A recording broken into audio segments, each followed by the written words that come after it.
My dad banned me from family Christmas but expected me to pay for their trip. I canceled it, exposed their fraud, then left them broke and cut off for good. "You're not invited to Christmas this year," my dad snapped.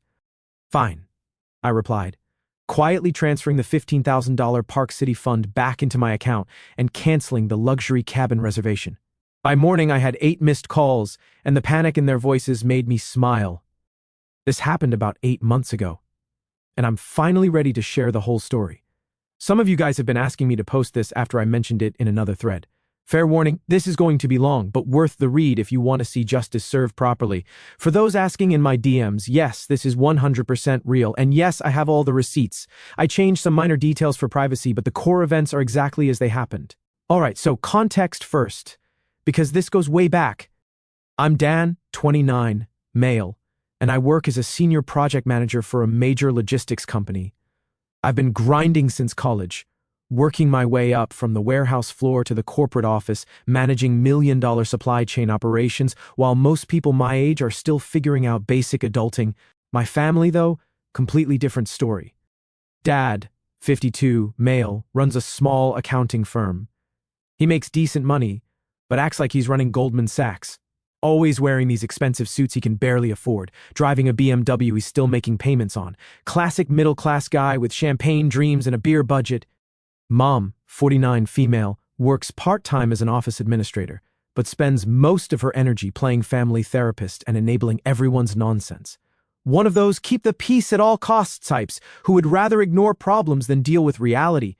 Then there's my sister Emma, 26, female. Holy cow, where do I even start with this girl?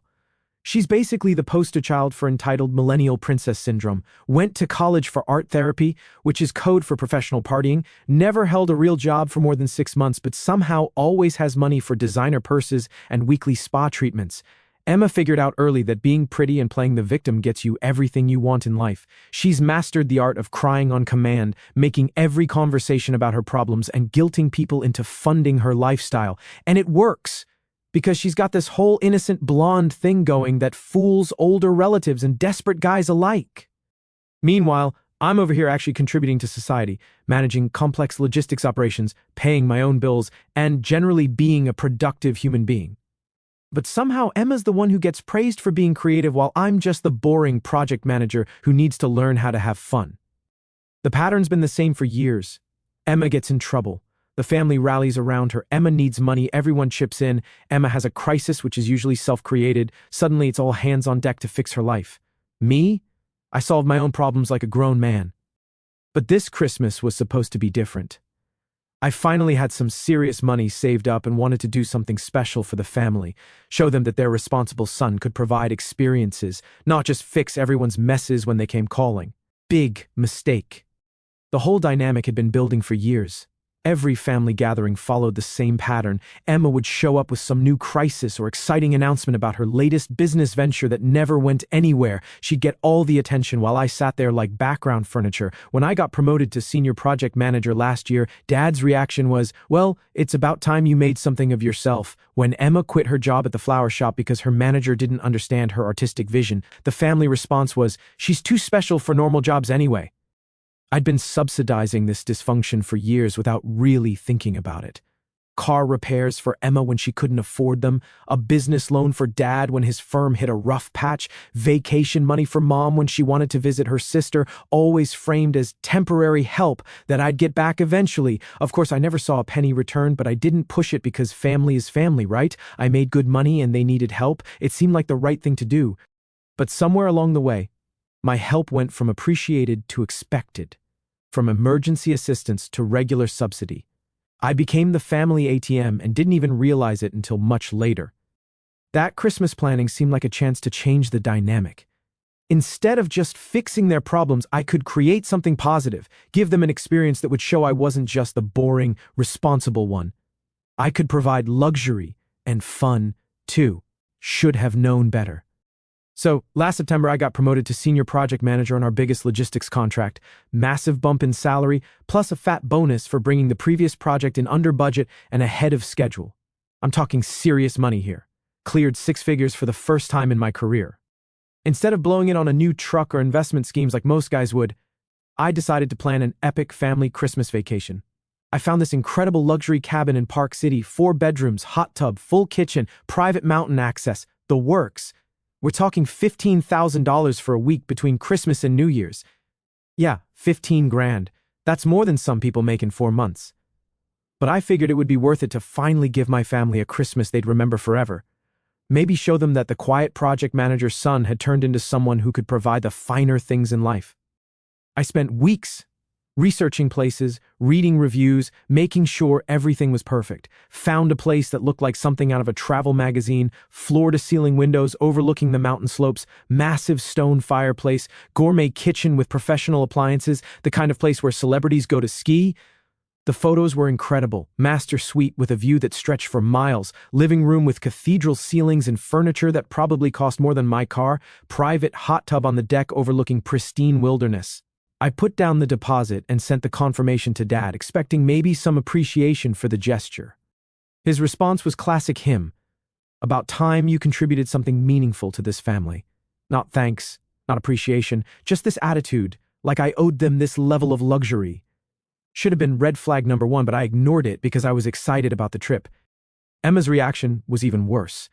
She immediately started posting on Instagram about our family's Christmas at the Park City mansion and tagging all her influencer wannabe friends, posted pictures of the cabin from the rental website like she'd personally selected and paid for it, started making wish lists of designer ski outfits and researching which restaurants she wanted to hit. Not one mention of who actually booked and paid for this whole thing. According to her social media, this was just another example of the universe providing for her because she deserved beautiful experiences and was manifesting abundance. The entitlement was unreal. But I figured once we got there, once she saw how much effort and money I'd put into making this happen, maybe she'd show some actual gratitude for once. Maybe the whole family would see that I wasn't just the guy who fixed problems, I was the guy who made dreams come true. I started planning activities for everyone, researched the best ski instructors for Emma, who had never been on slopes before, found a spa package for Mom, who always complained about being stressed, even looked into business networking events for Dad since he was always talking about expanding his client base. The resort town had everything. Fine dining restaurants where I made reservations months in advance, boutique shopping that Emma would love, cultural attractions for Mom, who always said she wanted to be more sophisticated, even a golf simulator for Dad despite the winter weather. I was picturing family dinners around that massive dining table, everyone laughing and bonding over shared experiences. Maybe some actual gratitude for the son who made it all possible? Again, big mistake. December rolls around and I'm getting excited about the trip. I bought some new gear, researched the best activities, even prepaid for ski lessons and spa appointments. I was actually looking forward to spending quality time with my family for once instead of just being the problem solver they called when things went wrong. Then everything imploded on a Tuesday night in mid-December. I stopped by my parents' house after work to drop off some early Christmas presents I'd picked up during a business trip. They were sitting in the living room looking at Emma's phone. She was showing them photos of ski outfits she wanted to buy, giggling about how jealous her friends were going to be when they saw her posts from the luxury cabin. I mentioned something about double-checking our dinner reservations for the fancy steakhouse when Dad cut me off mid-sentence. "You're not coming on the trip," he said, just like that. Matter of fact, like he was telling me dinner was ready. I stared at him. "What?" "You heard me," he said, not even looking up from Emma's phone. "We've decided it's going to be immediate family only this year. You understand?" The words didn't even make sense at first. Immediate family only? I am immediate family. I'm their son and brother. Emma smirked without looking away from her phone. "Yeah, Dan. No offense, but you kind of ruined the vibe. This is supposed to be fun and relaxing, not one of your boring responsibility lectures." I felt my blood pressure spike. I booked the cabin. I paid for it. $15,000. Dad finally looked at me, annoyed, like I was interrupting something important. "Language, Daniel. And yes, we appreciate you handling the logistics, but Emma's going through a difficult time right now. She'd quit another job the week before because her boss was controlling, aka expected her to show up consistently. She needs family support. Your presence tends to create unnecessary tension." Mom nodded along like a bobblehead. "Maybe it's for the best, honey. You work so hard, you could probably use a quiet Christmas to relax at home by yourself." That's when it clicked. They weren't kicking me out because of some family drama. They were kicking me out because Emma wanted them to, because Princess couldn't handle having someone around who might expect her to show some gratitude or contribute something besides Instagram content. I looked at the three of them sitting there, already planning their luxury vacation on my dime, making me the villain for having the audacity to expect basic respect. And something cold settled in my chest. "So let me get this straight," I said slowly. "You want me to pay 15 grand for a luxury vacation that I'm not invited to attend?" "Don't be dramatic," Emma said, finally looking up from her phone. "You make good money, you can afford it, and we'll totally post pictures and tag you so you can see how much fun we're having."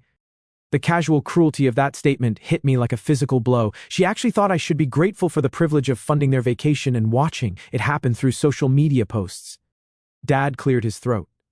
"Daniel, you're a grown man with your own life. This is a chance for the core family unit to bond without outside complications. I'm sure you can find something productive to do with your time." Outside complications. That's what I was to them, not a son and brother, but a complication to be managed and excluded when convenient. "Fine," I said, keeping my voice steady. "Enjoy your family trip." They probably thought I was going to go home and sulk about it, maybe call them later begging to be included. What they didn't realize was that I had just made a decision that would change everything. The cabin was booked under Dad's name for ego reasons, but my credit card was on file for all charges. My money, my reservation, my choice. What happened next? I went home, opened my laptop, and canceled the entire booking. All $15,000 back in my account within 24 hours. Let's see how much fun their family bonding time would be in Dad's cramped townhouse with no mountain views or luxury amenities. The next morning, my phone exploded, and I mean complete nuclear meltdown level chaos. Dad called 8 times before 9 a.m. His voicemails went from confused to angry to borderline threatening. "First, Dan, there seems to be some error with the Park City reservation. Call me immediately to sort this out. Then, this isn't funny. Whatever game you're playing, fix it right now. People are depending on this trip. Finally, you're embarrassing this family and yourself. People are asking questions and I don't have answers. This ends today, or there will be consequences." Emma's texts were even more unhinged. "Are you kidding me? I already told everyone about Park City. My friends think I'm a liar now. You're ruining my reputation and my mental health." Followed by, "Dad says you canceled out of spite, but I know you're not that petty. Just fix this mess and we can all move forward like adults. And then, fine, be a baby about it. But you're paying for my therapy because this is traumatic and I can't handle this kind of stress in my life." The audacity was breathtaking. She was literally demanding I pay for therapy because I canceled a vacation she had excluded me from, one I was paying for entirely out of my own pocket. But the real performance came that evening when Mom showed up at my apartment. She had the whole guilt trip production ready, brought homemade cookies, got all teary-eyed, the full emotional manipulation arsenal. "Honey, I think there's been a terrible misunderstanding," she started in that sweet, practiced voice she uses when she wants something. "Your father didn't mean you weren't welcome. He's just worried about Emma's mental health right now and thought a smaller group might be less overwhelming for her. So, I'm invited now?" I asked directly. Her smile got tight and forced. "Well, that depends. Can you fix the Park City situation first? Emma's already made promises to her friends, and your father told his business partners about the luxury cabin. We can't let them down or make the family look unreliable." There it was. I wasn't invited because they wanted me there or valued my presence. I was conditionally invited because they needed me to clean up their mess and make their lies into reality. "What if I don't fix it?" I asked. Mom's mask slipped for just a second, and I saw the calculation underneath. "Then you're choosing to hurt your family, Daniel. Is that really who you want to be? The son who destroys Christmas out of selfishness?" I walked her to the door without giving her the answer she desperately wanted. But inside, I was already planning phase 2 of something much bigger. Because if they thought canceling the vacation was bad, they had absolutely no idea what was coming next. The family group chat Emma had created was still active. She kept posting like the trip was definitely happening, asking what everyone wanted her to bring back from the luxury resort. Mom was sending heart emojis and talking about how excited she was for family bonding time. Dad posted about wine selections and how he couldn't wait to hit the slopes, like this was all his idea and his generous gift to the family. I watched this circus with a weird mix of disgust and growing anticipation. They were digging themselves deeper with every post, making bigger promises to more people. The eventual crash was going to be absolutely spectacular, but I wasn't ready to pull the trigger yet. First, I wanted to see just how far they'd go to maintain their fantasy. Over the next few days, the pressure campaign intensified dramatically. Emma created a group chat called Park City Christmas Magic and added the entire extended family. She started posting about how excited she was, asking aunts and uncles what souvenirs they wanted her to bring back from the fancy resort town. The messed up part? She was still pretending the trip was definitely happening, posted photos of ski gear she was shopping for with captions like "Can't decide which designer jacket to pack for our luxury cabin," made a big show of asking for restaurant recommendations and talking about spa appointments she was supposedly booking. Our cousins were commenting about how lucky she was, how they wished they could afford such an amazing Christmas experience. Emma was eating up every bit of attention, responding with fake, humble comments about being so blessed and grateful for family that makes dreams come true. Dad joined in enthusiastically, posting about how he couldn't wait to hit the slopes and talking about the business networking opportunities he was planning to pursue in Park City. Made it sound like this was all his brilliant idea, his generous gift to show the family how successful his accounting firm had become. I watched this performance with growing anger and disbelief. They were lying to dozens of people, building up expectations they couldn't possibly meet, all while acting like I didn't exist or matter. But then Dad made a mistake that changed everything and crossed a line I didn't even know existed. I got a call from my bank's fraud prevention department about suspicious activity on my account.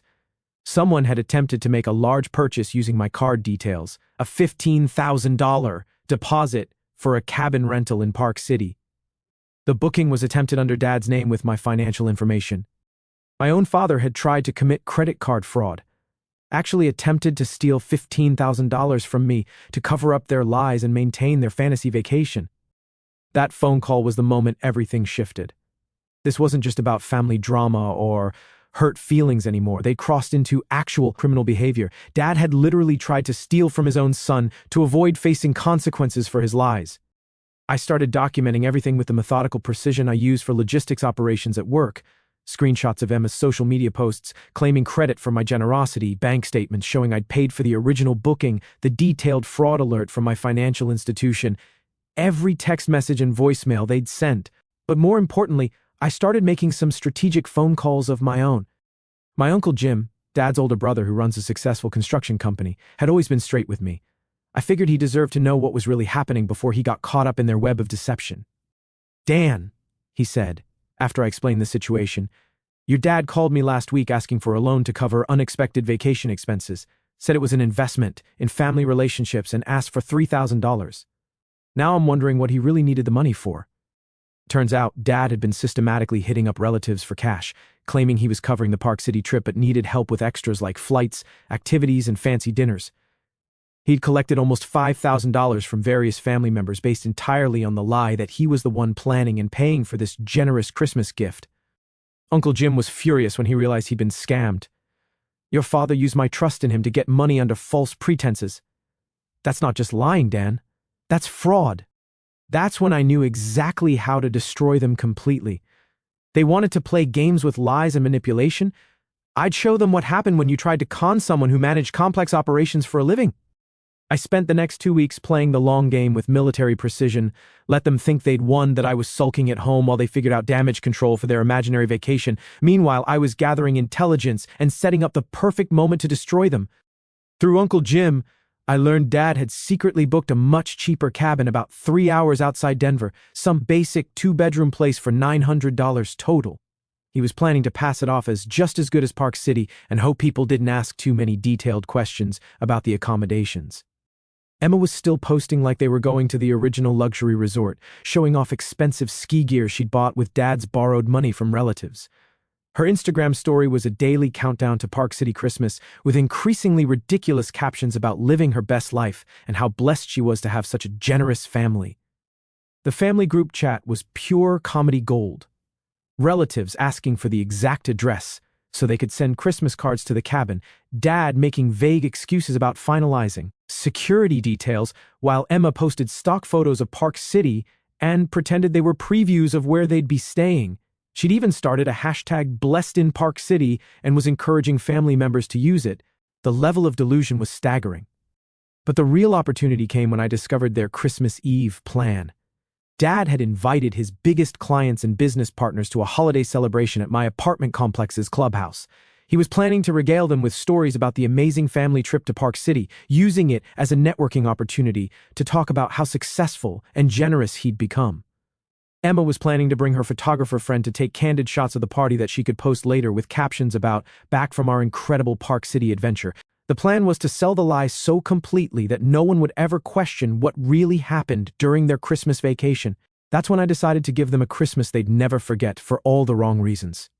I booked the same clubhouse for December 27th, 2 days after their fake celebration, sent invitations to the entire extended family, Dad's business associates, even some of Emma's social media friends, called it a post-Christmas family gathering, and promised some major announcements about exciting developments for the new year.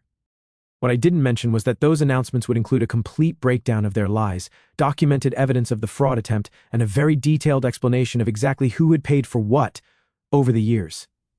I spent days preparing a presentation that would have made my corporate trainers proud. Every lie documented with screenshots, every financial transaction backed up with bank records, every false claim to relatives supported with evidence. But first, I had to let them have their moment. Let them dig the hole as deep as possible before I buried them in it permanently. Christmas came and went exactly as I expected. They did their pathetic fake celebration at the clubhouse.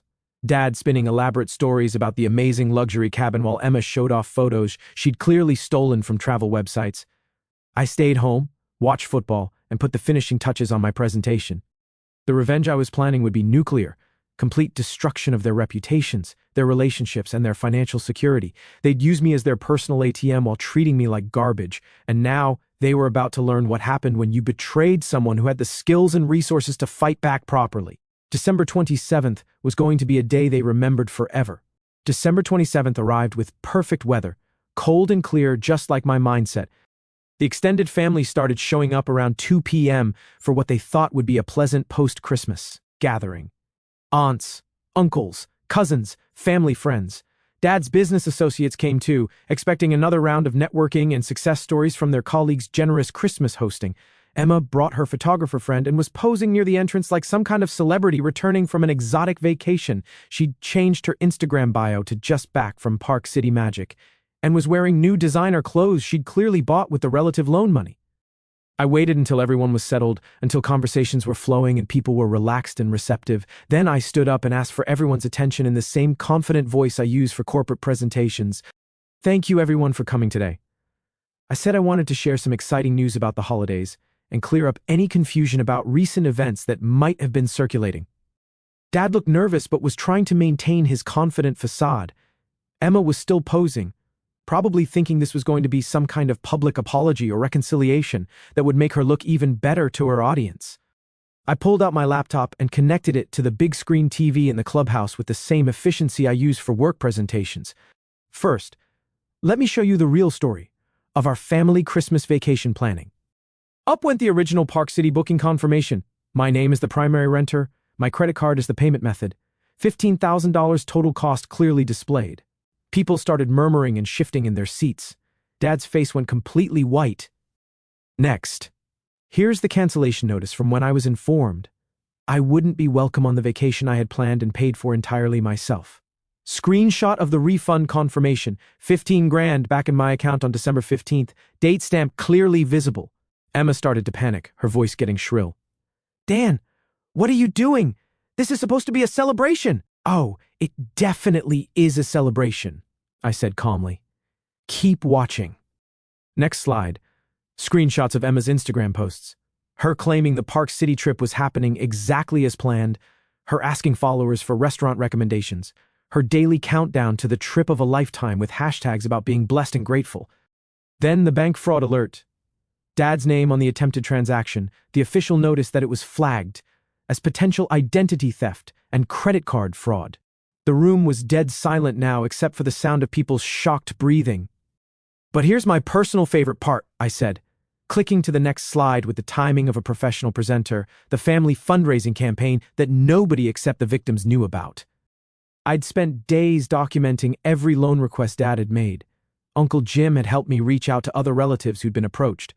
Turned out Dad had collected almost $6,000 from various family members, all based entirely on the lie that he was covering an expensive family vacation and needed help with additional costs. The evidence was devastating. Screenshots of text messages asking for money, bank transfer records showing the payments, even voicemails where Dad had laid on thick emotional appeals about wanting to give his family a Christmas they deserved. One of Dad's business partners stood up, looking absolutely furious. "Wait just a minute. You told me you were taking your family to Park City for Christmas, said it cost $18,000 and you wanted to show them how successful the firm was becoming this year." "I never said Park City specifically," Dad stammered weakly. "You absolutely did," the man shot back. "I've been telling my wife about your amazing family generosity for weeks. You specifically mentioned the luxury cabin and the $15,000 budget." Emma tried desperately to salvage the situation. There was a misunderstanding about the booking details, but we still had an amazing Christmas together. The location doesn't matter when you have family love. I clicked to the final slide. Screenshots from their actual Christmas. The cramped $900 cabin near Denver, Dad looking miserable in every photo, Emma's Instagram stories that she'd quickly deleted but I'd saved. The stark reality versus the elaborate performance she'd been putting on for weeks. "Here's where they actually spent Christmas," I said. A $900 cabin 3 hours outside Denver while telling everyone they were in Park City and collecting thousands of dollars from family members to supposedly pay for luxury accommodations. The explosion was immediate and brutal. Uncle Jim stood up and pointed directly at Dad. "You owe me $3,000, John, today, not next week, not next month. Today." Other relatives started demanding their money back, their voices overlapping in anger. Dad's business associates were looking at him like he had some kind of contagious disease. Because in their world, lying about your financial situation and family success was career suicide. Emma started crying, but not the manipulative tears she usually deployed with surgical precision. These were real, ugly sobs because her entire carefully crafted social media persona was crumbling in real time in front of everyone who mattered to her. "I trusted you," one of her photographer friends said loudly. "I've been promoting your lifestyle content to my followers. Now I look like a complete fool." Dad tried to leave, but I wasn't finished destroying him yet. "One more thing," I said, my voice carrying clearly across the silent room. "Since there seems to be some confusion about family finances and who actually supports whom, I thought you should all know that I've been subsidizing Dad's business and Emma's entire lifestyle for years. Car payments, rent deposits, credit card bills, business loans. I've got detailed records of everything." I'd spent the previous week creating a comprehensive financial breakdown. 3 years of loans that were never repaid, money I'd given them for supposed emergencies that turned out to be shopping sprees, business trips, and luxury purchases. Almost $40,000 total that they'd conveniently forgotten about or refused to acknowledge. So when you're wondering how they afford their lifestyle on a small accounting firm's income and Emma's non-existent job history, now you know. They don't. I do. I've been their silent financial backer while being treated like an inconvenience they could exclude whenever it suited them. That's when Emma completely lost it. Started screaming about how I'd ruined her life, destroyed her reputation, and humiliated her in front of everyone. Dad was trying to hustle her toward the exit, but people were blocking their path, demanding answers and explanations. His business partners were the most brutal. These guys had brought Dad into deals and partnerships based on his claimed financial success and strong family values. Now they were looking at fraud, systematic lying, and exploitation of family relationships. I heard one of them say quietly to another, "We need to review his involvement in the Morrison account first thing Monday morning." By the end of the evening, Dad had lost 3 major clients who canceled their contracts on the spot. Emma's social media career was basically over as word spread about the fake lifestyle content, but that was just the beginning of their problems. The aftermath was swift and absolutely devastating to watch. Within 2 weeks, Dad lost 6 more clients, as word spread through the local business community about his lies and the attempted credit card fraud. His partner at the accounting firm started asking serious questions about other business practices and financial irregularities. Turns out when people think you're a liar and a potential thief, they don't want to trust you with their financial planning and tax preparation. Emma's influencer friends dropped her completely once they realized her lifestyle content was fraudulent. Her follower count plummeted from 8,000 to less than 200 as word spread about the fake vacation posts and borrowed lifestyle. The photographer friend threatened to sue for payment and professional embarrassment. But the real damage came from the extended family. Uncle Jim cut them off completely and demanded immediate repayment. Other relatives who'd been scammed started pursuing legal options for recovering their money. The family group chats went completely silent.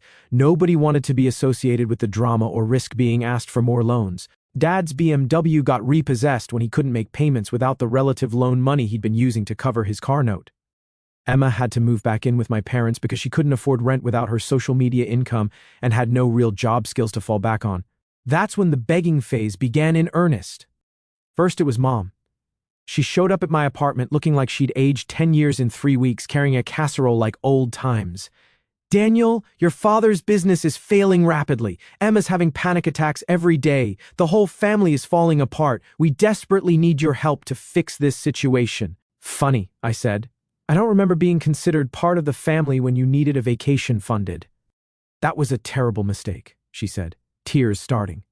"We see that clearly now. But you can't just watch us lose everything out of spite and wounded pride." "Not spite," I corrected. "Natural consequences." She tried guilt, tears, anger, the complete emotional manipulation playbook, but I'd been dealing with their tactics my whole life. I knew every trick they had. Dad came next. Showed up at my office building during lunch hour in a cheap suit, looking desperate and defeated. "Son, I know we made serious mistakes, but I'm facing bankruptcy here. The house is in jeopardy. Your mother's health insurance is through my business. If the firm fails, she loses her medical coverage." He actually played the "your mother will die without health insurance" card. These people had absolutely no shame or boundaries. "You want my help?" I said. "Here are my terms: full public apology to everyone you lied to and scammed, repayment of every single dollar you collected under false pretenses, and Emma gets a real job and pays back every cent I've loaned your family over the past 3 years. He tried to negotiate like we were discussing a business deal. "Be reasonable, Daniel. We can work out a payment plan that works for everyone." "Those are my terms." I cut him off. "Take them or leave them." He left them. Emma was the last to come crawling back. She waited until she was completely desperate, evicted from her apartment, social media career dead, no job prospects because she had no real skills or work history to fall back on. She showed up crying outside my office building, looking like she hadn't slept in days and wearing clothes I recognized from high school. "Dan, please. I know I messed up badly, but I'm literally about to be homeless. I've got nowhere to go and nobody who will help me." "Should have thought about that before you decided I wasn't family," I said. "I was wrong. I see that now. I'll do anything. Get a real job, pay you back everything, whatever you want. Just please don't let me end up on the street." For a moment, I almost felt bad for her. Almost. Then I remembered every snide comment, every entitled demand, every time she'd taken my help for granted while treating me like I was lucky to be related to her. "You know what, Emma? You're absolutely right. You will get a real job. You will pay me back and you'll do it without any help from me, just like I've done everything in my life without help from any of you." She tried to grab my arm as I walked away. "Dan, please. I'm your sister." "Sisters don't exclude their brothers from Christmas after their brothers pay for everything," I said. "You made your choice. Live with it." That was 8 months ago. I heard through Uncle Jim that Dad's business finally collapsed completely. They lost the house and had to move into a small apartment across town. Emma's working at a chain restaurant now, making minimum wage and living in a studio apartment that makes my first place out of college look like a mansion. And me? I'm doing great. Took that $15,000 plus a lot more and finally booked the Park City cabin for myself and some friends who actually appreciate me. Best Christmas I've ever had.